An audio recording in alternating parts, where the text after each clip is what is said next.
같이 기도하고 말씀 같이 보겠습니다. 하나님 아버지, 주일 오후 시간 저희들이 또 하나님의 말씀 앞에 앉게 하심을 감사합니다. 심히 부족하고 무익하고 무능한 종에게 은혜를 주시고 성령의 기름 치심과 기름 부으심을 항상 주셔서 성령의 충만을 주셔서 하나님의 말씀 성령의 감동으로 계시로 주시고 감동으로 기록하신 하나님의 말씀, 기록된 성경책의 말씀의 뜻을 조금 해석게 하시고 바르게 해석게 하시고 거기에 담긴 진리를 조금 증거하며 나누게 하여 주옵소서. 하나님이여, 성경이 우리에게 교훈이 되고 또 우리의 모든 삶의 지침이 되는 말씀임을 믿고 있사오니 하나님의 말씀을 잘 이해하고 또 그 말씀의 교훈과 진리 안에 굳게 서게 도와주옵소서. 주의 영, 진리의 영께서 우리 가운데 계셔서 일하시고 위선하고 무익한 종의 심령을 주장하시고 말하게 하시고 말씀을 전할 수 있게 하시고 또 듣는 이들 이곳과 각 가정에 있는 모두들을 사랑하셔서 하나님의 말씀을 잘 듣고 귀담아 듣고 또 주님 졸지 않고 잘 듣고 또 깨닫고 믿어야 될 바를 믿고 행해야 될 바가 있으면 행하게 하여 주시기를 소원합니다. 감사하며 예수님의 이름으로 기도하옵나이다. 아멘. 창세기 41장 말씀 같이 좀 보십시다. 요셉이 애굽의 총리가 된 내용입니다.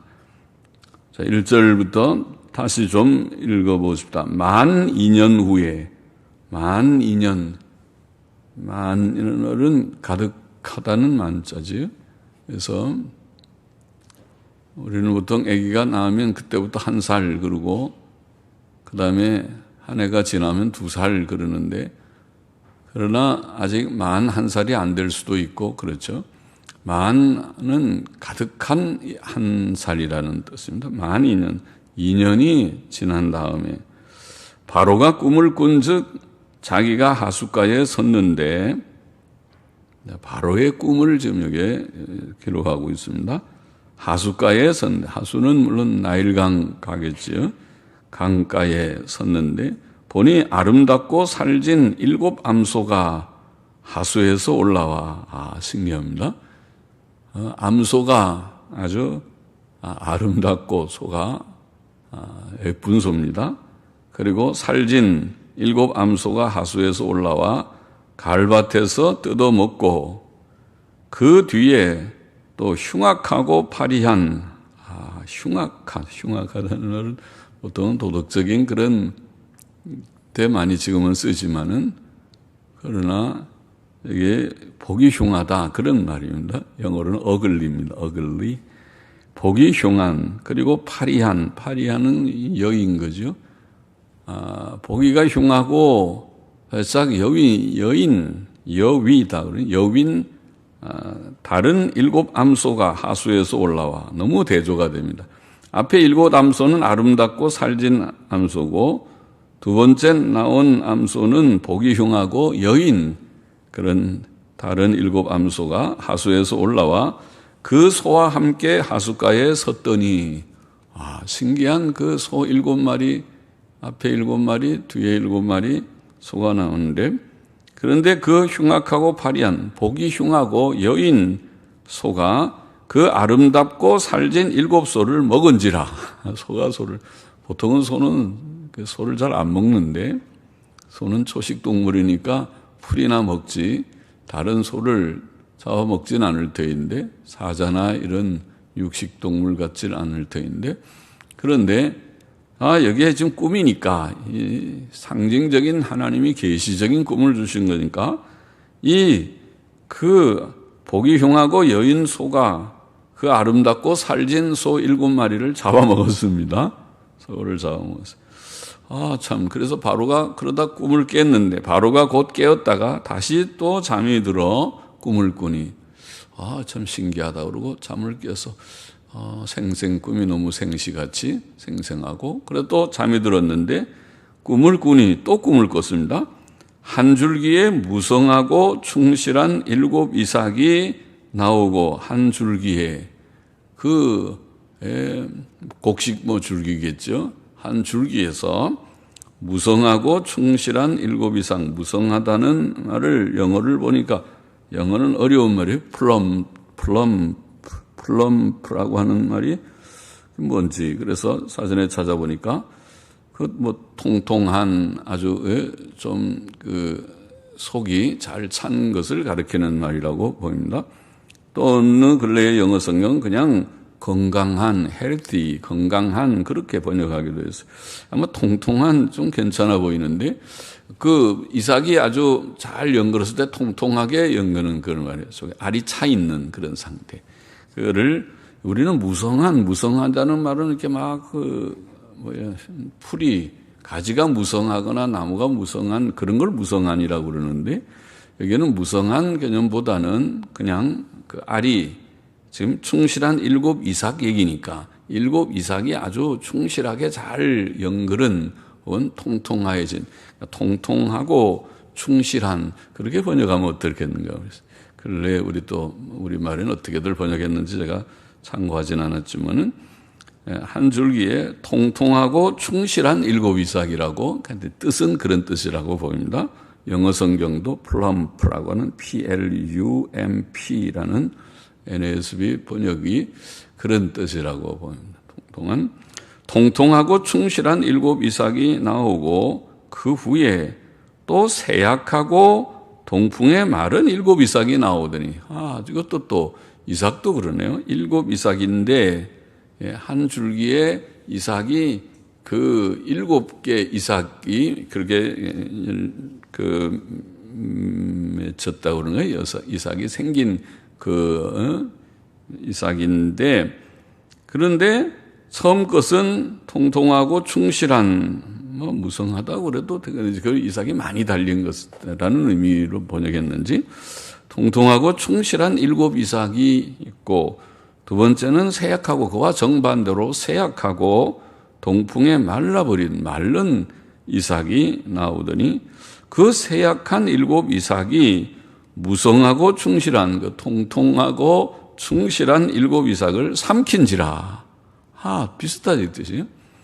뒤에 세약하고 그리고 말라버린 이삭이 앞에 이삭을 그걸 다 꿀꺽 삼켜버렸다. 이삭이 이삭을 삼킬 수는 없지만 그것도 상징적인 꿈이니까 가능하겠지. 그래서 바로가 하도 이상한 꿈을 꾸고 깜짝 놀라서 깼겠죠. 꿈을 깬즉 꿈이라. 참 희한한 꿈이다. 아침에 그 마음이 번민하여 보내어 애굽의 술객과 박사를 모두 불러, 다 똑똑한 지혜자들, 술객과 박사들이죠. 다 세상적으로 공부 많이 하고 머리도 아주 똑똑하고 말도 잘하는 그런 인재들을 다 왕 옆에는 좀 참모들처럼 그렇게 했겠죠. 다 불러 모아서 그들에게 그 꿈을 고하였습니다. 내가 이런 꿈을 지난밤에 꾸었소 하고, 그 말해서 그것을 바로에게, 그러나 고하였으나 그것을 바로에게 해석하는 자가 없었더라. 그런데 그 술사와 박사들이 다 모여서 꿈을 들어봤지만 그 무슨 꿈인가? 희한한 꿈이다. 어떻게 소가 소를 잡아먹다니.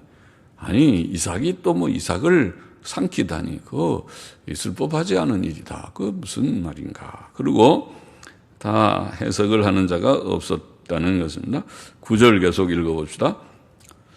술 맡은 관원장이, 그때에 그 말을 이제 다 들었던 왕의 측근에 있는 고위 관리죠. 술을 늘 술잔을 따라드리고 술을 공급하고 하는, 관리하는 술 맡은 관원장이 바로에게 고하여 가로되 내가 오늘날 나의 허물을 추억하나이다. 전장에서 우리가 읽었습니다. 요셉이 감옥에 갇힌 감옥에 술 관원장하고 떡 굽는 관원장하고 두 고위 관리가 죄를 지어가지고 거기 감옥에 갇혀서 요셉과 같이 있었던 이야기 우리가 읽었는데 바로 그 이야기입니다. 술 맡은 관원장이 내가 오늘날 나의 허물을 추억하나이다. 바로께서 종들에게 놓아사 나와 떡 굽는 관원장을 시위대장의 집에 가두셨을 때에 바로라는 말은 일종의 왕을 지칭하는 말입니다. 그러니까 무슨 구체적인 이름이 아니고 왕과 같은 그런 명칭입니다. 실제 자기 이름은 또 있습니다. 그러니까 바로에게 고하여 바로께서 이렇게 말하는 것은 이름을 같이 막 부르지는 않잖아요. 그래서 이름을 막 부르지는 않는데 왕께서 그런 말과 같습니다. 바로라는 말은 바로께서 종들에게 놓아사 나와 떡 굽는 관원장 두 사람이죠. 술 맡은 관원장과 떡 굽는 관원장 두 사람을 시위대장의 집에 가두셨을 때에 옛날 이야기 2년 전 만 2년 된 그래서 2년이 가득히 찬 2년이 지났다. 꽤 지난 거죠. 그냥 2년이면 24개월이 다 지났다. 그 말이니까. 많이 그래도 지났죠. 24개월 지나면 벌써 까물까물할 텐데. 만 2년이 지난 때에, 그가 시위대장의 집에 가두셨을 때에 나와 그가 하룻밤에 꿈을 꾼즉 각기 징조가 있는 꿈이라. 그때도 우리가 이상한 꿈을 꿨는데 그 말이죠. 그곳에 시위대장의 종된 히브리 소년이 우리와 함께 있기로 그 요셉이죠. 히브리 소년이 함께 있었는데 우리가 그에게 고하매 그래서 꿈 얘기를 그에게 했더니 그 소년이 그 젊은이가 그 소년이죠. 그때 아직 이제 한 30살쯤 돼가는 소년이죠.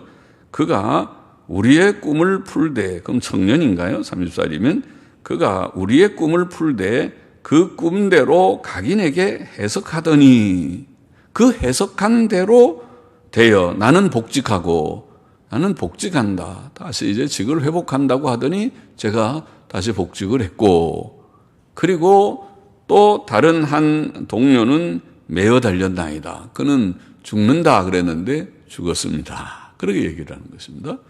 그 생각이 났어요. 아무도 꿈 해석을 못하는데 그때 내가 감옥에 갇혔을 때 그 히브리 소년이 내게 얘기해 준 그 꿈, 히브리 청년이 내게 얘기해 주던 그것이 생각이 났습니다. 하나님께서 생각나게 하신 것이죠. 그러니까 바로가 그 얘기를 들으니까 얼마나 기쁩니까? 그래 꿈 잘 해석하는 청년이 있다고 그러면 당장 우리가 불러다가 한번 좀 해석을 들어보면 좋겠다. 그렇게 하겠죠. 그래서 요셉이 급히 불리게 된 것입니다. 14절 계속 보십시다.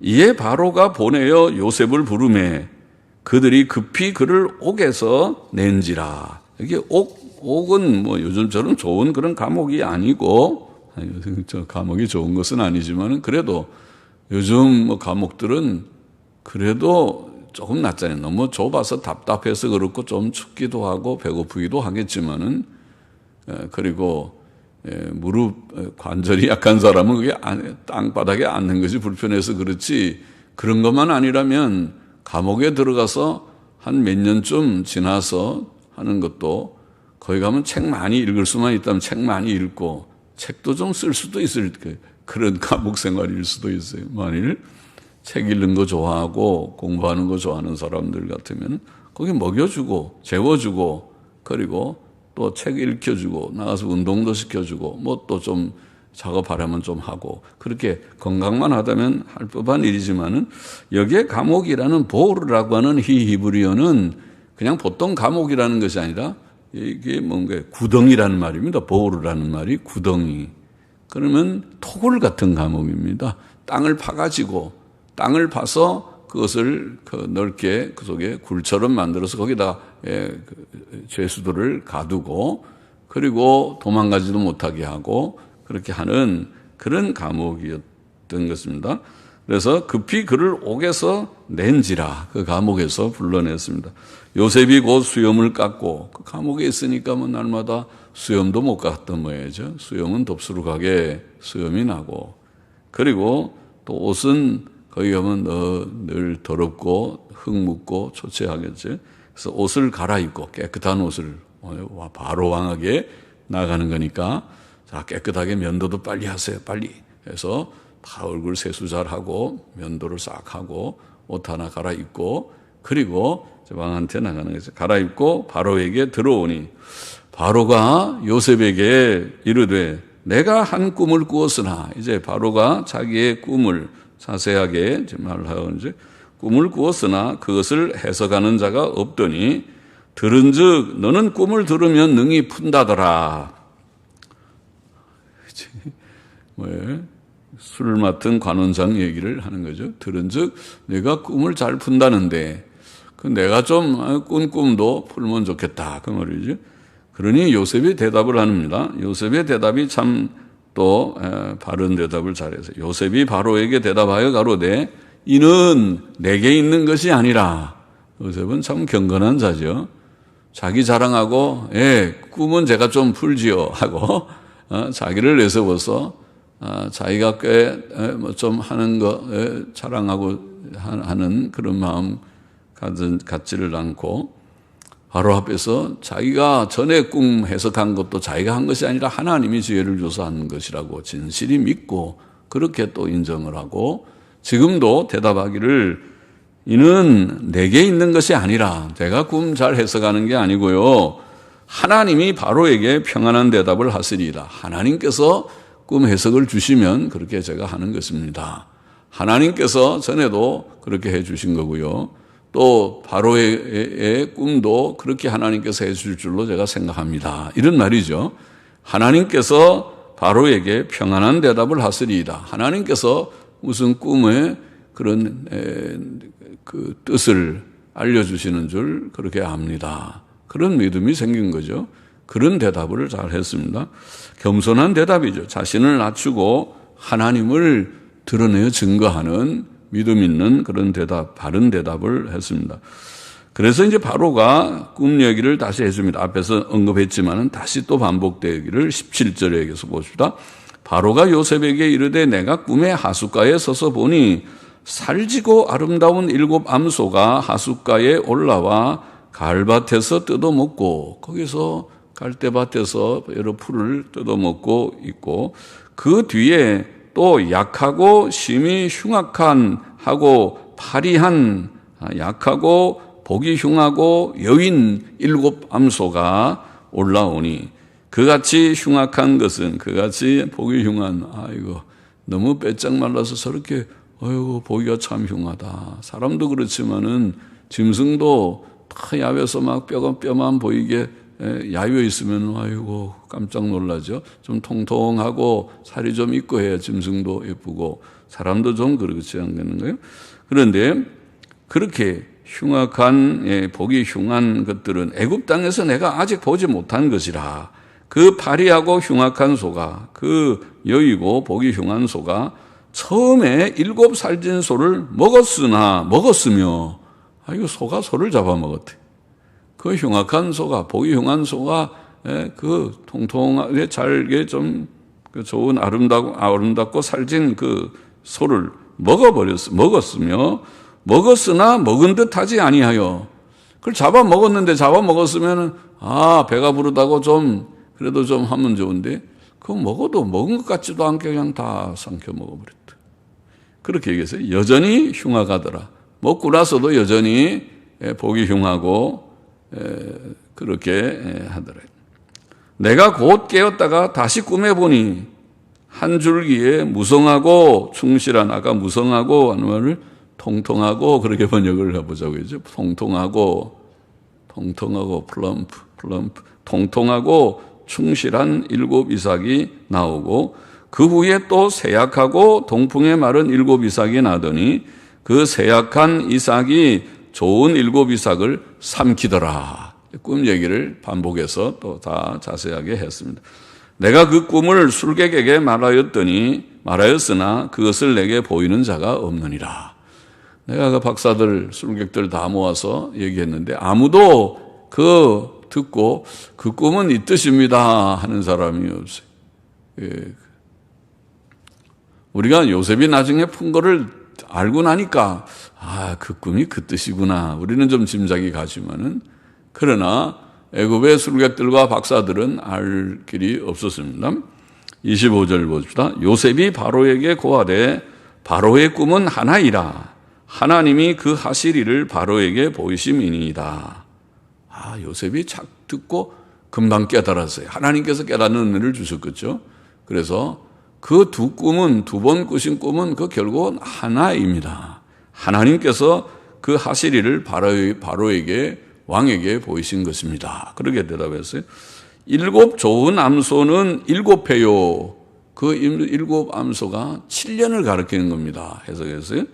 7 좋은 이삭도 7회니 그것도 7년입니다. 그 꿈은 하나이라. 결국 7년 무슨 일을 보이신 그런 꿈입니다. 그 후에 올라온 파리하고 흉악한 7 소는 7년이요. 그 복이 흉하고 여인 그 소도 7년이고 동풍에 말라 속이 빈 7 이삭도 7회 흉년이니 그것이 7년 흉년입니다. 내가 바로에게 고하기를 하나님이 그 하실 일로 바로에게 보이신다 함이 이것이라. 온 애굽 땅에 7회 큰 풍년이 있겠고 7년 풍년이 먼저 있고 후에 7회 흉년이 들므로 애굽 땅에 있던 풍년을 다 잊어버리게 되고 얼마나 흉년이 심한지 그 7년 풍년을 다 잡아먹어도 그게 하나도 변한 것이 없는 것처럼 그렇게 아주 7년 풍년이 기억도 할 수 없을 정도로 흉년이 든다는 말이죠. 잊어버리게 되고 이 땅이 기근으로 멸망되리니 후에 든 그 흉년이 너무 심함으로 이전 풍년을 이 땅에서 기억하지 못하게 되리이다. 그렇게 설명을 했습니다. 바로께서 꾸신 꿈은 그 두 꿈이지만 결국 하나요. 7년 풍년, 7년 흉년 얘기인데 7년 흉년이 얼마나 흉년이 센지 앞에 7년 풍년을 기억도 못할 정도의 흉년이 든다는 그런 뜻의 꿈입니다. 바른 해석을 시원하게 해석을 해줬어요. 32절 봅시다. 바로께서 꿈을 2번 겹쳐 꾸신 것은 하나님이 이 일을 정하셨습니다. 하나님이 확실히 딱 정해서 2번 딱 그 반복해서 그렇게 인상 깊게, 인상적이게 그렇게 보여주신 것입니다. 속히 행하시리니 이제 바로께서는 명철하고 지혜 있는 사람을 택하여 애굽 땅을 치리하게 하시고 바로께서는 또 이와 같이 행하사 국중에 여러 관리를 두어 나라 안에 여러 관리를 두어 그 7회 풍년에 애굽 땅의 5분의 1을 거두되 그렇죠? 풍년이니까 5분의 1 다 거둬서 저축해도 실컷 먹고 남겠지. 그래서 5분의 1을 거두되 그 관리로 장차 올 풍년의 모든 곡물을 거두고 그 곡물을 바로의 손에 돌려 양식을 위하여 각 성에 적치하게 쌓아둔다는 말이죠. 적치하게 쌓아두게 다 5분의 1을 풍년 들어서 5분의 1을 창고 많이 지어서 거기다 가득가득 다 쌓아두게 하소서. 이와 같이 그 곡물을 이 땅에 저장하여 애굽 땅에 임할 7회 흉년을 예비하시면 땅이 이 흉년을 인하여 멸망치 아니하리이다. 아주 대비책까지 시원스럽게 다 설명을 해줬습니다. 그렇게 하십시오. 그 풍년 동안에 창고 많이 짓고 관리들 둬서 5분의 1을 다 저축을 해놓으면은 그러면 흉년을 잘 이길 수 있을 것입니다. 바로와 그 신하가 그 일을 들으니까 그거 정말 그럴듯해요. 해석이. 꿈도 그럴듯하고 해석이 그럴듯하고 그렇게 될 것 같은 그런 믿음이 생겼습니다. 해석이 아주 믿음직했습니다. 그리고 그 또 대처하는 대책도 내놓은 대책도 아주 좋았습니다. 5분의 1 그렇게 하면 되겠구나. 아주 방법까지 잘 얘기해 줬습니다. 그래서 그 일을 좋게 여긴지라 바로와 그 신하 모든 신하가 이 일을 좋게 여긴지라 38절에 바로가 그 신하들에게 이르되 이와 같이 하나님의 신이 감동한 사람을 우리가 어찌 얻을 수 있으리요.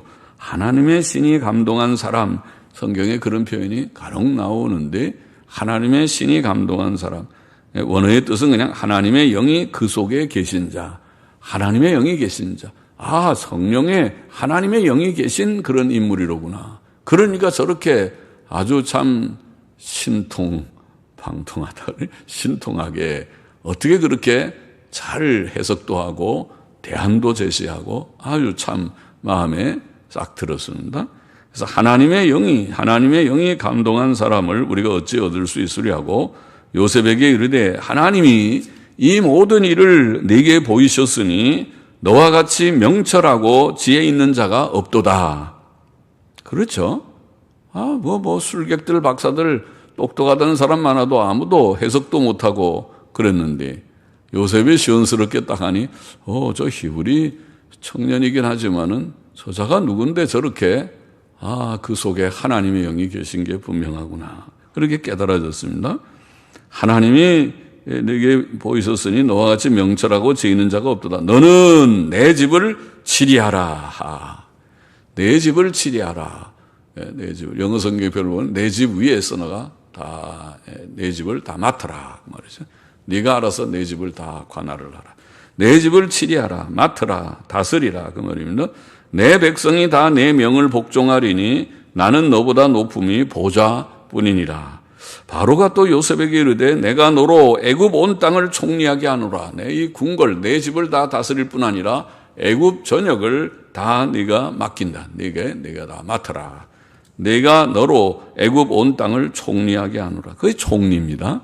총리라는 말, 우리도 국무총리가 있지만 총리라는 말은 모든 일을 다 관장한다. 대통령이 다 일일이 하는 것이 아니고 대통령은 주로 국방이나 외교만 주로 하고 나라의 모든 크고 작은 대소사들을 총리에게 다 맡긴다. 그게 사실 총리라는 개념입니다. 이름만 걸어놓는 총리가 아니고 실질적으로 책임 있는 총리가 바로 그거죠.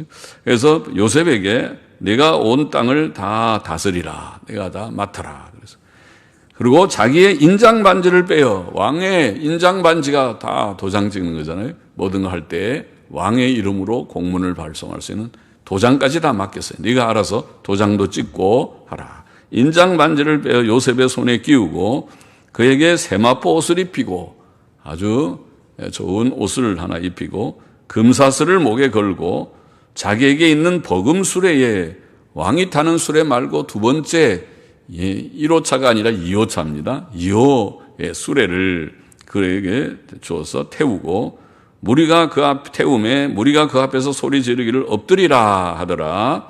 바로가 그로 애굽 전국을 총리하게 하였더라. 그래서 총리가 된 것입니다. 하루아침에 왕이 발탁해서 이 청년 보통 청년이 아니네. 눈에 딱 들고 마음에 들었습니다. 이 청년이면 좀 일을 할 만합니다. 딱 들어서 발탁을 했습니다.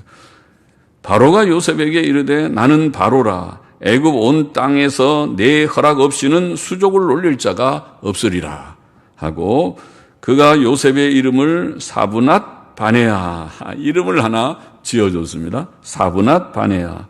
사브낫 바네아가 뭔가? 영어 성경 중에서 NISB 성경을 보니까 밑에다가 설명을 하기를 사브낫 바네아는 애굽어로 하나님께서 말씀하신다. 그 굉장한 말이죠. 이름이. 이 사람이 자기가 해석하고 말하는 게 하나님의 말씀같이 보여요. 그러니까 하나님께서 말씀하시며 그가 살아계시도다. 그도 하나님께서 살아계시도다. 이 요셉 속에 하나님의 영이 있어서 하나님의 말씀을 하고 하나님의 요셉 속에 살아서 활동하는 것처럼 그렇게 보였던 것이 바로에게. 그래서 요셉의 이름을 사브낫 바네아라. 하나님이 말씀하시고 하나님이 살아계시도다. 이렇게 이름까지 지어주었고 또 온 제사장, 온이라고 하는 것이 고대 애굽의 유명한 도시입니다. 그것을 헬리오폴리스라는 성인데 헬리오폴리스라는 성, 온의 성에 아마 수도쯤 될 것입니다. 온 헬리오폴리스 제사장, 온이라는 성 도시의 제사장인 보디베라의 딸 아스낫을 그 도시의 제사장의 딸이면은 그래도 좀 고운 딸이겠죠. 그 딸 아스낫을 요셉에게 주었습니다. 왕이 다 중매라고 할 것이 그렇게 좀 하라 그러면 다 왕이 하면 다 하겠죠. 그리고 총리니까 너도 나도 가려고 할지도 모르겠죠. 그래서 아스낫을 아내로 주어서 아내를 삼게 하겠습니다. 요셉이 나가 애굽 온 땅을 순찰하니라. 요셉이 애굽 왕 바로 앞에 설 때에 30세라. 그 나이가 30이라. 30에 애굽이라는 그 거대한 고대의 그 큰 제국의 총리가 됐다. 하루아침에 바로가 딱 봐서 마음에 들고 눈에 들고 하나님께서 딱 은혜를 주셔서 그를 발탁하니까 금방 총리가 되었어요. 그가 바로 앞을 떠나 애굽 온 땅을 순찰하니 7개 풍년의 토지 소출이 심히 많은지라. 그러나 이게 30살에 총리가 됐지만은 일찍 되긴 했지만은 생각해 보면 요셉이 애굽의 종으로 팔려간 것이 몇 살쯤 됩니까? 17살이 아닙니까? 그죠? 17살에 형들의 미움을 받아서 애굽의 종으로 팔려갔으니까 17에서 30이면 13년 동안 종살이 한 것이죠. 13년 동안 그가 그 보디발이라고 하는 12대장의 집에서 종살이를 하고 그리고 또 감옥에 갇히고 한 것이 다 합쳐서 13년의 세월이 흘렀던 것입니다. 그럼 감옥에는 몇 년 있었는지는 몰라도 종살이, 감옥살이 합쳐서 13년. 그 긴 세월이죠. 13년 동안 고생을 한 결과 이렇게 34에 총리가 됐어요. 그러니까 하나님께서 요셉을 총리로 들어쓰시는 것이 뜻인데 사람이 들어쓰시면 우리가 우리말에도 대기만성이라는 말이 있잖아요. 큰 그릇은 좀 오래 좀 그렇게 단련을 받아야 큰 그릇이 됩니다. 금방 큰 일을 맡겨놓으면은 좋은 것 같지만은 일을 어그러뜨리는 경우가 많고 큰 인물은 많은 단련을 받아서 이런저런 시련을 많이 받고 해서 사람이 경험도 쌓고 겸손 훈련도 되고 하나님만 의지하기도 하고 모든 게 하나님의 은혜가 아니면 되지 않는다 깨달아야 돼요. 그래야지 사람이 교만하지 않지 모든 일들을 그저 하나님 중심으로 하나님께서 나를 인도하셔서 여기까지 왔고 다음 순간에도 하나님이 인도하셔야 내가 가지 하나님이 안 하고 엎어버리면은 그렇죠. 하나님이 안 된다 그러면은 되는 일이 없고 하나님이 인도하셔야 된다는 것을 깊이 깨닫는 것이 거의 13년의 세월입니다. 13년의 세월이 지나면서 겸손하게 되고 하나님만 의지하게 되고 또 죄 지으면 안 된다는 것도 철저히 깨닫고 더 깨닫게 되고 그래야 돼. 사람의 우리가 모든 것이 우리의 신앙생활이 그렇죠. 지금 제가 금방 말했지만 겸손과 또 믿음과 성결은 이건 성화의 과정에서 나오는 것이에요. 사람이 겸손하지 않고 조금만 하고 껍절된다 그러는데 자기가 뭐가 좀 대단한 것처럼 생각하는 이 생각이 교만이죠. 그것 때문에 일을 어그러뜨려요. 교만한 사람은 일을 못해요. 금방은 뭐 일을 할 것 같지만은 그 일 맡겨놓으면 나중에 일을 어그러뜨리고 말아요. 뭐 세상에 관리들도 다 마찬가지예요. 진짜 된 사람은 겸손하게 자기를 크게 여기지 않고 겸손하게 자기 할 일을 충실히 하는 그 자가 사실은 훌륭한 자. 일을 참 좋은 그런 덕을 세워서 나중에라도 아무개 그러면 참 좋은 그런 관리였다. 정치가였다. 그렇게 나오는 거예요. 교만하면 안 되고 또 하나님만 의지해야 되고 자기가 뭘 하려고 하면 안 돼요. 우리 믿음의 관점에서 볼 때 하나님이 모든 걸 주관하시니까 그리고 성결해야 돼. 깨끗해야 되지. 모든 부도덕한 일이 있으면 가다가 다 망쳐요. 모든 정치가들도 불법 자금에 다 관계돼 갖고 다 망한 일들이 참 많아요. 그렇죠? 그러니까 죄에 대해서 그렇고 또 7개 범하고 엎어진 사람도 많아요. 우리나라도 그렇잖아요. 지금 부끄럽지만은 뭐 부산시장, 서울시장 할 것 없이 또 어느 지사 할 것 없이 이런 7개에 관계되는 부끄러운 일들이 없지 않아요. 그거 좋지 않아요. 그거 다 조심해야 되는 거죠. 그러나 하여튼 13년의 세월이 그래도 헛되지 않고 훈련된 기간이라고 보입니다. 그래서 30세라.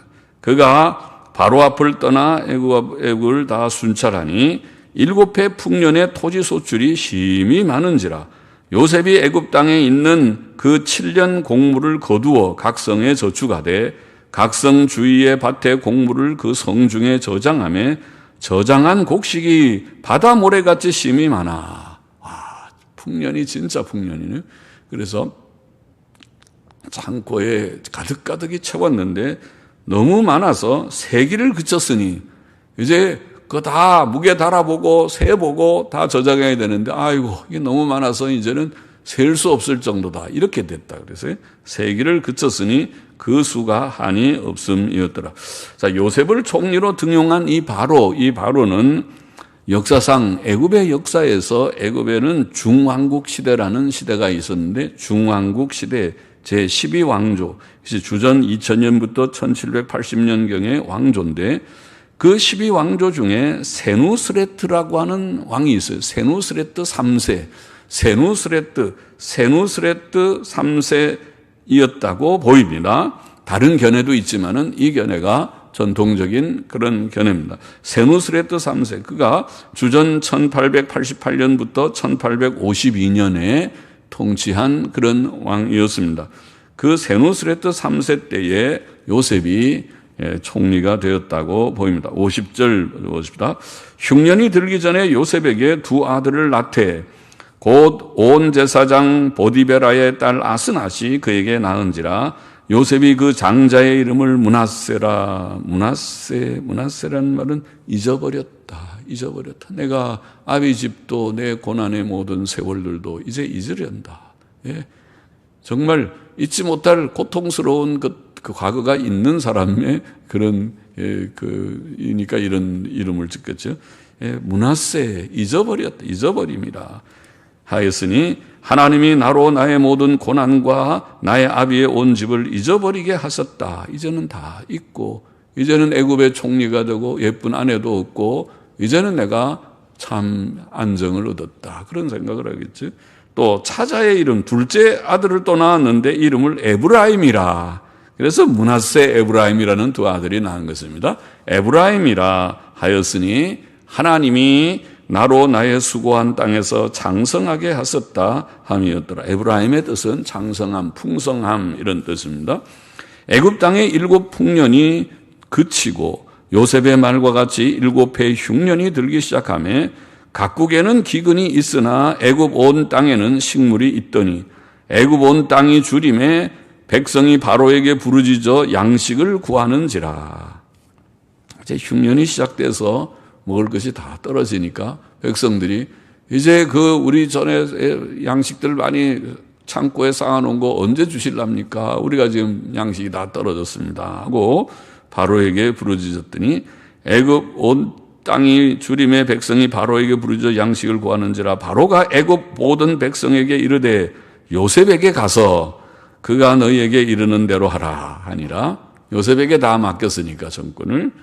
온 지면에 기근이 있음에 요셉이 모든 창고를 열고 애굽 백성에게 팔세. 이제 그냥 주면 또 안 되니까 다 그것을 팔았습니다. 그래서 애굽 땅에 기근이 심하며 각국 백성도 양식을 사려고 애굽뿐 아니라 그 주위에 가나안 땅까지 온 주위의 나라들이 와, 애굽에 저 양식이 저렇게 많다는 소문이 있는데 우리도 거기 가서 좀 양식 사야겠다. 그리고 사러 오는 사람들이 많았어요. 그래서 양식을 사려고 애굽으로 들어와 요셉에게 이르렀으니 기근이 온 세상에 심함이었더라. 이렇게 되었습니다.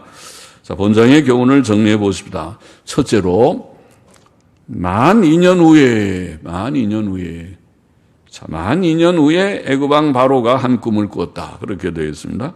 하나님의 섭리가 금방 좀 요셉이 관리들 꿈을 해석해 준지 한 며칠 후에 혹은 몇 개월 후에 좀 그렇게 하시지 않고 만 2년 그러면은 다 이제는 요셉도 이제는 그 관리한테 내가 당신이 좀 복직하면 나를 좀 기억해 주시오. 바로에게 좀 말해 주시오. 얘기했는데 그 말 다 잊어버리고 이제는 나는 안 되나 보다 생각하는 세월입니다. 만 2년의 세월이 흘렀어요. 하나님의 섭리는 만 2년이 흐르지만은 우리가 볼 때는 이제는 안 되나 보다. 일이 안 되나 보다. 그래서 2년이 흘렀는데 참 더디게 보이고 안 되게 보이는 시간일지 몰라도 인간 보기에 그럴지 몰라도 하나님의 섭리는 진행되고 있습니다. 시계가 째깍째깍 가듯이 하나님의 섭리의 시계는 하나님께서 계획하신 대로 이루시는 일은 이루어지는구나. 꼭 깨달아야 교훈받아야겠습니다. 하나님의 섭리를 우리는 믿고 기다릴 수 있어야 하겠습니다. 만 2년 만에 하나님의 섭리는 없어지는 것이 아니고 중단된 것이 아니고 째깍째깍 시간이 가듯이 지금도 진행되고 있다. 하나님의 뜻하신 바는 지금도 진행되고 있다. 이루어질 것이다. 많이 년 후에 섭리를 우리는 믿고 기다려야 되겠다. 둘째로 바로의 꿈은 하나님께서 주신 계시적 꿈이었습니다. 계시적 꿈. 그래서 그 암소 7마리, 이상한 암소 또 7마리, 또 이삭 7 이삭, 또 이상한 이삭 7. 그 꿈이 그냥 꿈이 아니고 그것은 하나님이 주신 계시적인 꿈이었다. 오늘날도 그런 꿈 꾸면 좋겠지만은 오늘날에는 우리가 하나님의 계시를 받기 위해서 꿈을 꾸려고 하지 말아야겠고, 오늘날은 다른 것을 통해서 또 어떤 선지자가 우리에게 직통해서 하나님의 말씀을 나 여호와가 말하노라 하고 우리에게 시원스럽게 주는 그런 것이 아니고, 오늘 시대는 하나님께서 신구약 성경을 우리에게 주신 시대라고 말했어요. 이것이 특별 계시의 기록이라. 특별 계시, 하나님의 특별 계시가 오늘은 이상한 꿈, 신기한 꿈, 어쩌다가 한번 꾸는 꿈에서 찾을 것이 아니고 하나님의 특별 계시를 이 책에서 찾아야 될 것이다. 그 말입니다. 그래서 성경을 열심히 읽는 자가 복돼요. 하나님을 알려면, 하나님의 말씀을 알려면 시원스럽게 하나님의 말씀을 알아서 하나님의 뜻을 알아서 시대에 앞으로 기근이 올지, 앞으로 풍년이 올지, 흉년이 올지, 앞으로 어떻게 될지를 우리가 내다보고 싶은 마음이 좀 있다면은 다른 이상한 계시나 꿈을 꾸려고 하지 말고 말씀을 열심히 정독하고 묵상함으로써, 말씀에 능통, 정통, 달통함으로써, 하나님의 말씀에서 하나님의 뜻을 우리가 잘 이해함으로써, 그렇게 하나님의 지식이 우리 속에 있으면 시대를 보는 눈도 좀 열리게 될 것이다. 우리의 현재를 보는, 현재에 대한 우리의 상황을 해석하는 것도, 또 우리의 미래를 조금이라도 좀 예상하는 것도 조금은 할 수 있을 것이다. 그러니까 하나님의 뜻을 알기를 원하면 다른 데로 가지 말고 성경으로 가서 성경을 열심히 읽어야 되겠다. 그러죠? 성경 읽기를 원합니다. 셋째로, 하나님께서는 기이한 방법으로 요셉을 애굽의 총리가 되게 하셨지요. 우리가 너무 잘 아는 내용이죠.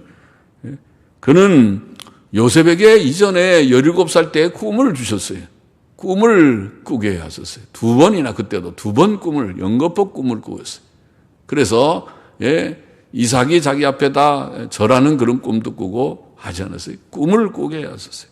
그리고 그 꿈 때문에 형들의 미움을 받아서 애굽의 종으로 팔리게 하셨고, 또 그 종살이하는 집에서도 열심히 일해서 주인의 눈에 들고 주인이 인정을 받았지만 그 주인 사모님이, 그 주인의 부인이 그 모함을 해가지고 요셉은 자기가 바로 하려고 하는데 바로 한 것 때문에 오히려 모함을 받아서 감옥에 들어갔어요. 억울하게 감옥에 들어갔어요. 그러나 감옥에 있었던 것이, 감옥에 그 종살이하는 것과 감옥에 있는 것 합쳐서 13년의 세월이 헛되지 아니하고, 그가 종으로 그 보디발의 집에 종이 됐고, 그래서 감옥에 들어가서 그 왕의 바로 측근의 시위대장의 집에 있는 감옥에 있었기 때문에, 그 일 때문에 나중에 애굽의 바로의 고위 관리가 그 감옥에 들어와서 같이 갇히게 되고, 그가 꿈 해석해 주니까 기억하게 되고, 그래서 2년 후에 바로가 꿈을 해석하는 사람이 없을 때 그 사람 기억나서 얘기해 주게 되고, 그래서 요셉이 발탁되니까 신기하구나. 하나님께서는, 그러니까 요셉이 발탁되려면 그렇게 과정을 거치지 않으면 절대로 발탁될 수가 없어요. 무명으로 가나안 땅에 있어가지고는, 거기서 유복한 야곱의 아들로 있어갖고는 절대로 애굽의 총리는 될 수가 없어요. 만일 우리가 생각하면 이런 식으로 흉년이 들면은 요셉이 애굽의 총리가 되지 않고 흉년이 들었으면 야곱은 가나안 땅에서 다 죽었을 것입니다. 야곱의 자손들은. 그러죠? 그러나 하나님께서는 요셉을 이렇게 해서 감옥에 갇혀서 고생하게는 했었지만은 단련이 돼서, 요셉으로는 고생도 되지만은 인격 단련, 신앙 단련이 철저히 되었고, 하나님께서 그를 들어서실 때는 기이하게 바로의 꿈 하나 바로 해석해 주니까 바로의 눈에 싹 들고 마음에 싹 들어서 발탁이 되는, 와, 그 청년 참 괜찮네. 쓸만한데.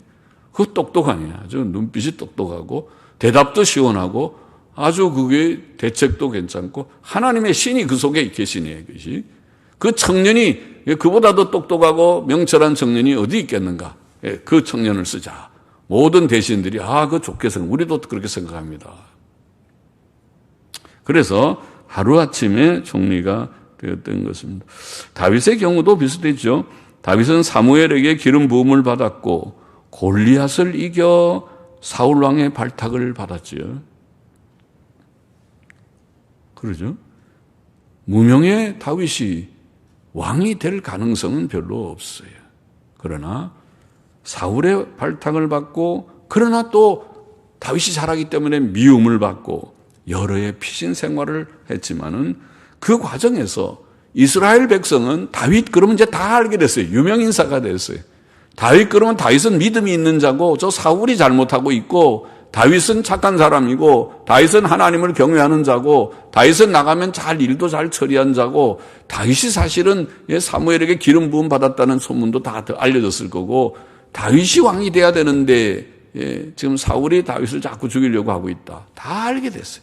그리고 사울이 죽자, 사울이 블레셋 전쟁에서 전사하자 자연히 유다 백성들이나 이스라엘 백성은 다윗을 이제 모셔와야 되겠다. 이런 여론이 형성이 돼요. 여론은 자연스럽게 형성이 됐어요. 그래서 다윗이 왕이 될 수 있었습니다. 그것은 하나님께서 하시는 기이한 일이었습니다. 비슷하죠? 요셉도 13년 고생했지만 다윗도 아마 그 정도 고생했을 것이라고 봅니다. 다윗이 왕이 된 것도 30세인데 다윗이 형들이 다 군인 징집할 때 다윗은 징집 안 된 걸 보면은 20살 미만이었으니까 아마 17, 20 미만이었을 것이다 생각하면 다윗 또한 10여 년은 고생했을 것이다. 피신 다니면서. 그러면 하나님이 요셉을 13년 훈련시킨 것이나 다윗을 10여 년 훈련시킨 것이나 아마 비슷하다. 하나님은 크게 쓰시는 그릇을 대기만성이다. 그거 괜찮은 말이다. 우리말에 그 말도. 하나님의 일에도 하나님께서 크게 쓰시려면 단련을 좀 받아서 쓰시는 거죠. 단련되지 않고 하면은 그 일이 귀한 직분을 맡겨놓으면 그 일을 오히려 어그러뜨린다. 덕을 세우지 못하고 그 일 때문에 마음이나 높아지고 하나님의 일을 어그러뜨리는 일이 될 수 있다. 될 수 있다. 많은 사람이 그렇게 됩니다. 자, 우리는 하나님이 하신 일을 다 측량할 수 없습니다. 오직 하나님만 의지하고 하나님의 섭리를 바라봐야 되겠습니다. 한 가지만 더. 넷째로 애굽 땅 주위의 큰 흉년은 하나님의 재앙이었을 것이지만은 그렇죠. 7년 흉년 얼마나 큰 재앙인가요? 그러나 그것은 또한 야곱의 가족들을 애굽으로 이주케 하시는 일이었습니다. 흉년이 아니었다면 양식 구하러 형들이 애굽에 올 리도 없고 요셉이 알려질 리도 없고 야곱의 66명의 가족들, 요셉의 가족까지 합쳐서 70명의 가족이 애굽에 내려와서 살 이유가 없습니다. 그러나 하나님의 뜻은 그들을 애굽으로 이끌어야 됐고 거기에서 큰 민족을 이루셔야 됐고 그 다음에 거기에서부터 다시 모세를 통해서 이끌어내는 하나님의 계획, 하나님의 작정하신 바가 있으니까 그래서 지금 7년의 큰 흉년은 큰 재앙이긴 하지만은 그 재앙을 통해서 하나님이 하시는 일이 있다. 결과적으로는 이루어졌다. 오늘날 우리가 코로나19, 코로나 바이러스 전염병이라고 코비드라고 그러죠. 코로나 바이러스 디지즈의 약자죠. 코비드. 코로나 바이러스 질병이라는 이 질병이 온 세계에 온 것은 하나님이 어떤 뜻이 계시겠죠. 우리는 다 그것을 이해하지는 못하지만은 그러나 이것을 통해서 굉장히 변화가 많이 일어날 것입니다. 많은 변화가 일어나고 있고 일어날 것입니다. 세계적으로도 일어날 것입니다. 그래서 그것을 통해서 하나님의 뜻이 이루어질 것입니다. 중요한 것은 우리는 다 이해하지 못하지만은 이 요셉의 사건에서 깨닫는 것은 우리가 잘 이미 아는 대로 요셉의 사건에서 깨닫는 것은 결과적으로는 하나님의 백성에게는 합력하여 선을 이룬다. 그것이 결론입니다. 하나님의 백성은 합력하여 선을. 요셉의 경우도 그렇고 7년 흉년도 그렇고 7년 흉년은 아이고 큰일 났다. 7년 동안 흉년이 오면 우리는 죽는다. 지금 벌써 코로나 바이러스 때문에 흉년이 왔죠. 우리에게 1년이 지났지만은 지금 거의 많은 1년은 안 됐지만 1년 지나면서 지금 이런 자영업자들, 중소 그런 업체들 또 식당들 지금 다 거의 폐허가 되다시피 했습니다. 예, 문 다 닫아야 되고 지금 이거 폐업하는 데도 많고 큰일 났다. 이제 정부에서 주는 조그만 그런데 기대를 거는 정도로 직장에서 돈 좀 받고 하는 사람들은 느끼지 못하지만은 실제로 나가서 장사하고 일하는 사람들에게는 보통 좀 황폐한 그런 일이 되고 있습니다. 그러나 그 일을 통해서 이것은 혹독한 7년, 6년과 같지만은 하나님의 하시는 일들이 있고 합력해서 선을 이루시는 뜻이 있을 것이라고 우리는 믿습니다. 믿어야 하겠습니다. 하나님의 뜻을 우리가 바라봐야겠습니다. 하나님의 섭리를 믿고 기다리는 만 2년 후에 또 계시적 꿈은 오늘 우리가 다른 꿈이 아니라 성경을 통해서 하나님의 뜻을 깨닫는 우리가 더 되어야 할 것이다. 하나님께서는 기이한 방법으로 요셉을 애굽의 총리가 되게 하셨다. 우리는 하나님만 의지하고 바라야 할 것입니다. 고난도 있지만은 합력하여 선을 이루시는 하나님의 섭리를 굳게 믿어야 하겠습니다. 기도하십시다. 하나님 아버지, 오늘도 창세기 41장의 말씀을 부족한 종이 조금 해석하며 함께 묵상하여 싸우니 여기에 교훈을 마음에 새기고 하나님 섭리를 우리가 참고 기다리며 하나님이 하시는 기이한 일들을 보고 주님의 믿음으로 나아가는 저희 모두들이 되게 하여 주옵시기를 소원하며 예수님의 이름으로 기도하옵나이다. 아멘. 예, 아멘.